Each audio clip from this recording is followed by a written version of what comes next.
네, 이번엔 북한 관련 소식입니다. 네, 고영환 전 국가안보전략연구원 부원장과 관련 이야기 나눠보겠습니다. 어서 오세요. 안녕하십니까. 네, 어제 국회 정보위원회 비공개 현안 보고에서 국가정보원은 북한 김정은 국무위원장의 건강 상태 관련해서 보고를 했습니다. 김병기 정보위 더불어민주당 간사의 브리핑 먼저 들어보시죠.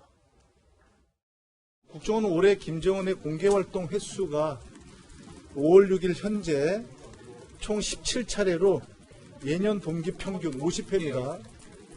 대비해서 약 66%가 감소한 역대 최소 수준이라고 밝혔습니다. 이는 김정은이 군 전력과 당정 회의를 직접 챙기는 등 내부 전열 재정비에 집중한 데다 코로나19 상황이 겹치면서 공개 활동을 대폭 축소했기 때문이라고 평가하고 있습니다.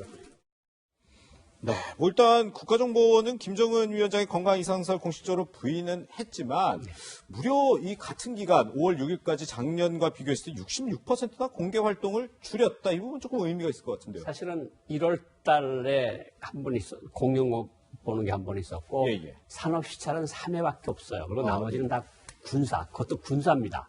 동해안, 서해안 쪽에 다니면서 이제 비행훈련, 미사일 훈련 이런 데 참관을 한 군사가 많았고요. 결국은 코로나19의 영향이 가장 컸다고 봐야죠. 코로나19 영향으로 어제는 사람들이 많은 대도시를 피해서 주로 특각들이 있는 동서해안 쪽에 가서 이제 소규모 군부대 훈련 같은 것들을 미사일 쏘는데 큰 인원이 필요한 건 아니거든요. 그리고 조종사 훈련대도 큰 인원이 필요한 게 아니고 그런 훈련을 했고 뭐 국가정보는 부정을 하고 전혀 문제가 없었다고 하지만 역시 5월 1일 날 나타난 김정은 위원장의 어떤 모습을 보면 얼굴과 팔목이 부어 있고 팔목에 어떤 상처 자국이 있고 다리를 약간 저는 거 봐서 건강상에 일정한 문제가 있었던 건 사실로 보이고요. 그렇지만 뭐 국가정보원이나 정부 입장은 난 이해를 하는 것이 앞으로 대화를 하고 이래야 되고 북한은 또 최고 지도자의 존엄이라는 최고 존엄이니까 거기에 대해서 뭔가 나쁜 이야기를 나쁜 이야기보다도 뭐 건강에 대한 이야기를 해서 긁어부스럼을 만들 필요는 없으니까 국가정보원도 어쨌든 뭐 스파이 라인이라고 있지 않았습니까? 폼페이오, 김영철, 서원 그 라인이 아직은 작동을 하고 있는 거로 봐야 되니까 아마 북한하고 관계를 고려한 것 같은데 어쨌든 제가 보기에도 많은 사람들이 보기에도 의사들이 보기에도 약간 몸이 좀 불편해 보이는 건 사실이었다. 그런 것도 영향을 미쳤을 수 있습니다. 네, 일단 우리 국정원 같은 경우에는 여기에 대해서 뭐 그 건강에 대해서 뭐 중대한 이상은 없는 것 같다. 뭐 시술이나 수술도 한 것 같지 않다. 이렇게 밝히긴 했습니다. 자, 이런 가운데 또 국정원에서 또 하나 밝혔던 게 지금 평양에서 사재기 현상이 나타났다. 이렇게 밝혔는데 이것도 역시 뭐 코로나19 영향이라고 볼 수 있을까요? 여기 이제 3월 달에 북중 국경 시장, 해산 시장, 청진 시장에서부터 생필품 사재기가 있었습니다.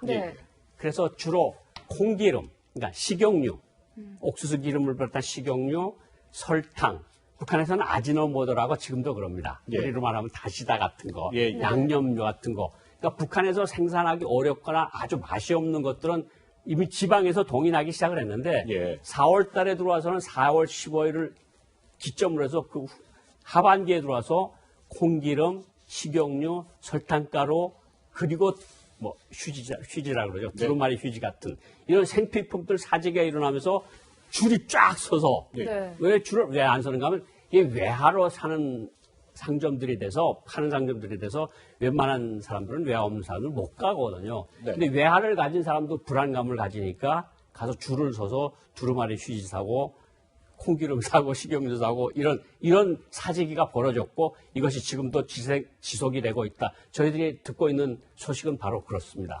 국정원이 그것을 확인을 했고요. 근데 이렇게 전 세계가 김정은 위원장의 이 신변에 대해서 주목을 하고 있는 사이에 북한 내부에서도 이런 동향이 있었더라고요. 이게 미국 전략문제연구소에서 공개한 위성 사진인데 평양의 인근에 실리 탄도미사일 지원 시설에서 군사적 목적으로 뭐 건설된 정황이 곳곳에 발견됐다 이렇게 밝혔단 말이죠. 이거는 어떤 시설로 보이시나요? 실리라는 게 평양시 순안구역의 실리, 그러니까 순안국제비행장 바로 옆입니다. 바로 옆. 바로 옆이고 그걸 실리라 그러는데 거기 이제 저런 대형 건물들이 들어섰거든요.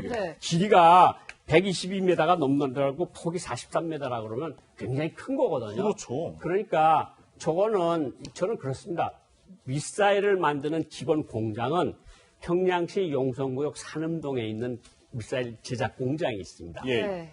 저거는 어떤 의미로 볼 수 있을 것 같은가 하면, 일단은 많을수록 다다익선이라고 네네. 산음동에서도 조립을 하고 저기서도 조립을 해서 그러니까 어느 순간에 어디서 나올지 모르게끔 혼선을 하는 의미도 있는 것 같고 예, 예. 그리고 여러 개를 만들어서 그 중에 하나에서 발사를 할 수도 있고 네. 실제로 저기서 조립할 수도 있고 저기가 순환비행장이 가깝기 때문에 김정은 위원장이 서해 동창리나 이런 데까지 가지 않아도 네네. 평양시 주변에서 가서 볼 수 있는 그런 위치도 있을 수 있으니까 저기 이제 전망대 같은 것이 기립하는 것이 아니면 이런 말로 김정은 위원장이 시찰할 수 있는 이런 좌석 같은 것을 만드는지는 봐야 되겠지만 예, 예. 어쨌든 추가적인 미사일 조립 공장, 추가적인 미사일 발사 이런 두 가지 가능성을 다 열어놓고 봐야 될 것 같은데 예. 어쨌든 북한이 계속해서 지금 자기들이 전략적 무기들이 수를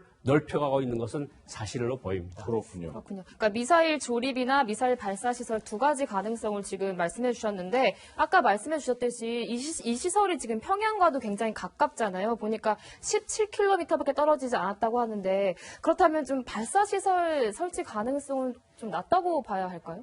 아닙니다. 그걸 뭐 평양시에 네. 가깝다 그래서 발사 시설이 아니다는 가정은 맞질 않습니다. 맞지 예. 않고 네. 저게 이제 직선 거리로 17km지만 차거리로 가면 한 35에서 40km는 되거든요. 네. 그러니까 평양시 중심하고는 많이 떨어져 있다고 볼 수 있고요. 저는 순환비행장 옆에 저기는 우리가 매번 다니던 곳이니까 예. 저게 어딘지 알거든요. 오늘도 구글어스에서 찾아봤는데 네. 실제로 저런 건물들이 생겨난 건 분명하고 네. 그러니까 아까 말씀드렸지만 다다익선이라고 미사일 발사 및 조립 공장 기지들을 여러 군데 만들어 놔서 네. 어느 곳에서 지속적으로 발사를 하든 조립을 하든 그런 목적으로 만들어 놓은 시설은 틀림없어 보입니다. 네. 네.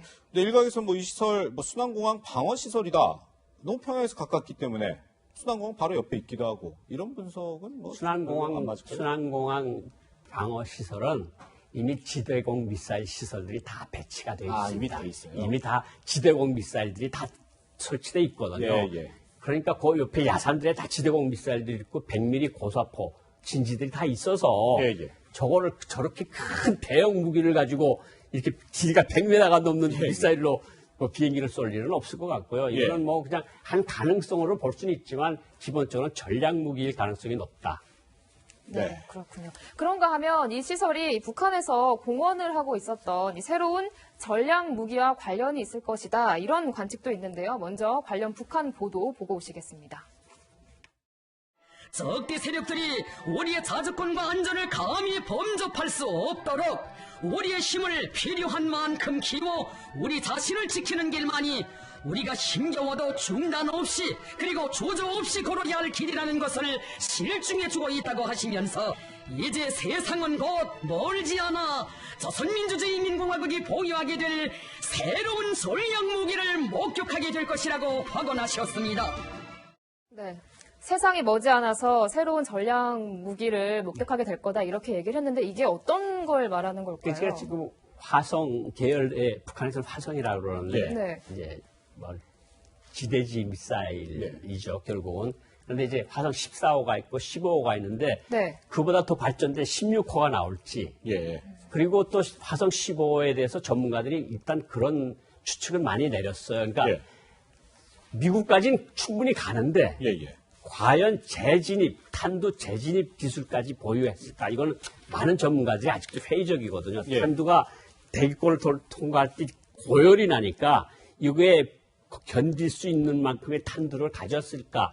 그런 탄두를 가진 미사일이거나 아니면 새로운 화성 16형이라 그래서 좀 더 거리를 넓힌, 그러니까 막 미국 아무 데나 갈 수 있는 그런 미사일을 했을 가능성, 그리고 북극성 3호라 그러죠. 왜? 잠수함 발사, 예. 탄도미사일, 네. 북극성 3호, 아니면 북극성 4호 같은 새로운 형의 잠수함 발사 탄도미사일, 아니면 지대지 미사일, 화성 계열의 지대지 미사일, 이런 것들을 북한에서 계속해서 만들고 있을 가능성이 있고, 뭐, 저 북한 아나운서가 이야기를 했는데, 네. 뭐, 북한이 이야기하고 거의 안 한 건 없거든요. 예. 그러니까 새로운 전술 무기가, 전략 무기가 나오긴 하겠죠. 그런데 그것이 잠수함 발사 탄도미사일일지 아니면 지상 발사 탄도미사일일지는 좀 더 분석을 해봐야 될 것 같습니다. 네. 이렇게 뭐 말씀하신 것처럼 ICBM, 뭐 SLBM 지금 뭐 고도화를 계속하고 있는 상황인데, 근데 이제 미국에서 보니까 이제 김정은 위원장이 공개 활동을 재개하니까 곧바로 이렇게 비핵화 대화를 이렇게 손짓을 하는 모습이긴 하더라고요. 예. 북한은 북한으로서 지금 코로나 때문에 좀 힘들고, 예. 그리고 코로나 때문에 북중 국경이 막혀서 예.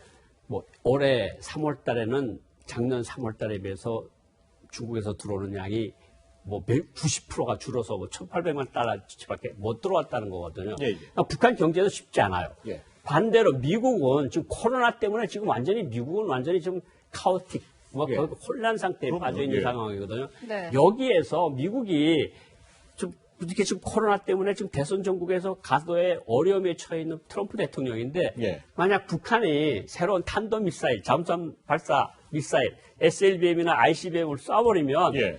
트럼프 대통령이 나 잘해왔다고 하는 거에 업적에 손해가 가니 예. 미국으로서는 어쨌든 자꾸 뭐 구슬린다는 표현은 좀 그렇지만 예. 상황 관리적 측면에서 북한을 관리할 필요가 있거든요. 그러니까 네네. 자꾸 메시지를 발신하는 거죠. 예. 대화하자. 네네. 당신의 총 그러면 우리가 제재 일부를 풀어줄게. 예. 그러면 당신네도 핵무기 일부를 내놔.